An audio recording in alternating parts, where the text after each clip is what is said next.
Today, you're going to wake up. You're going to check your phone. You're going to go to work, or school, or a meeting. And at some point during the day, probably more than once, you're going to wonder why you're so tired, why you feel empty after doing so much, why Sunday night feels like a threat. Now imagine none of that exists. No job, no schedule, no alarm, no Monday. What would you do? Most people say, rest. Watch something. Do nothing. But that's not what your ancestors did. And the gap between what you imagine and what they actually did explains everything about why you feel the way you feel today. For 300,000 years, no human being had a job, no bosses, no salaries, no contracts, no 9 to 5. And yet humans didn't spend their days lying around doing nothing, quite the opposite. Researchers who studied the last remaining hunter-gatherer groups in the world, the Hadza of Tanzania, the Yakung of the Kalahari, the Agta of the Philippines, found something that contradicts everything we assume about human nature. When humans have complete freedom over their time, they don't choose infinite rest. They choose something completely different. In 2012, anthropologist Herman Pontzer at Duke University published a study that changed how we understand human energy expenditure. He followed the Hadza of Tanzania for weeks, precisely measuring how much energy they burned each day. His hypothesis was straightforward. If the Hadza walk more, hunt more, and do more physical work than sedentary Westerners, they should burn far more calories. He was wrong. The Hadza burned roughly the same number of calories as the average office worker in New York City. Not because they did less, but because the human body is extraordinarily efficient when it moves the way it was designed to move. But the most revealing finding wasn't the calorie count. It was what the Hadza did with their time. A typical day for a hunter-gatherer looks nothing like what you imagine. It starts before dawn, not with an alarm, not with anticipatory anxiety, but with the sound of the world waking up. The men go out to hunt, not every day and not for the whole day. An average of 3 to 5 hours of intense physical activity, then back to camp. The women gather roots, fruits, honey, also 3 to 5 hours of moderate physical work. And then comes something researchers didn't expect to find. The rest of the day is spent in what anthropologists call active social time. Not passive rest, not consumed entertainment. Deep conversation, storytelling, making tools with their hands while talking, teaching children, resolving group conflicts, spontaneous music, play. Anthropologist Marshall Sahlins at the University of Chicago studied this pattern in the 1960s and arrived at a conclusion so radical it's still debated today. He called hunter-gatherers the original affluent society, not because they had a lot, but because they worked few hours to meet their needs, and the rest of the time was theirs. So what exactly did they do? First, they moved. Not at the gym, not on a treadmill. They moved because moving was living. An average of 6 to 9 miles per day.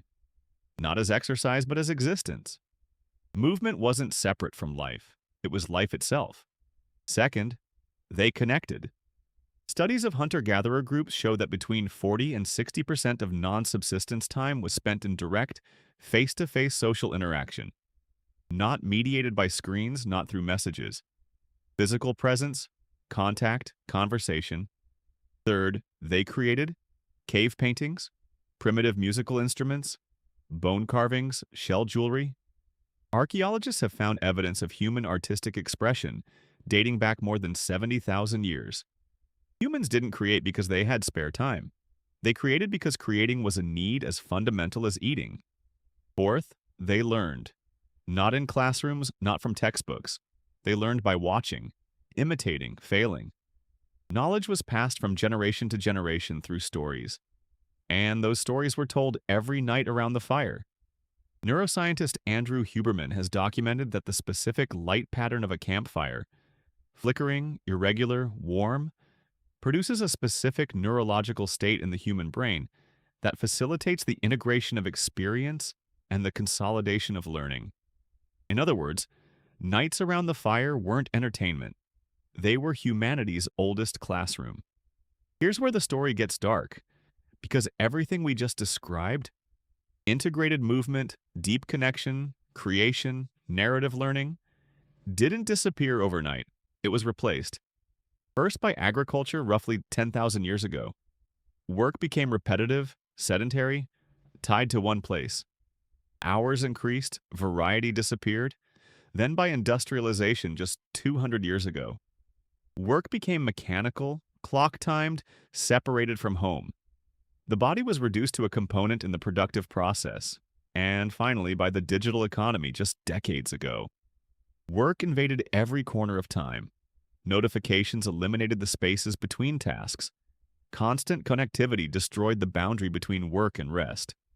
Psychologist Mihaly Csikszentmihalyi at the University of Chicago spent decades studying when human beings report feeling most alive, most engaged, most meaningful. He found that the state he called flow, that feeling of total absorption in a challenging, meaningful activity, occurs most often during activities that look suspiciously like what hunter-gatherers did. Creating with hands, solving real problems, connecting with others, moving through the physical world. Not during Zoom calls, not while scrolling through emails, not during passive content consumption.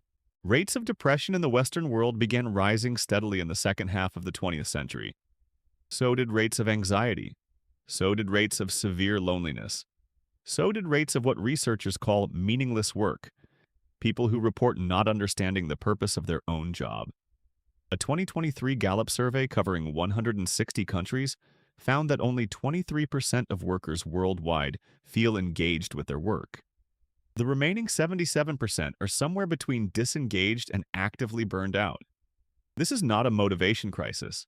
This is not a discipline crisis. This is a mismatch crisis. The human nervous system was designed for a specific type of activity, and the modern world gives it something completely different. Researcher Kelly McGonigal at Stanford has spent years documenting that physical movement, especially in natural environments, especially in groups, produces neurological changes that no antidepressant has been able to fully replicate. Not because exercise is medicine, but because movement through the physical world alongside other people is the condition the human brain was built for. We're not suggesting you become a hunter-gatherer. We're not romanticizing a life that also included hunger, danger, and early death. We're pointing at something much more specific. Your brain is 300,000 years old. Your reward system was calibrated to find meaning in movement, in creation, in real connection, in practical learning. And the modern world gives it screens, meetings, metrics, and notifications. There is nothing broken in you. There is a mismatch between the hardware you brought into the world and the world you found when you arrived. Hunter-gatherers didn't have more time than you. They had different time. Time that matched what their nervous system needed to feel alive. And the question worth asking, not once but every single day, is not how to be more productive. It's how to recover even 1 hour of that kind of time. The kind of time you were built for.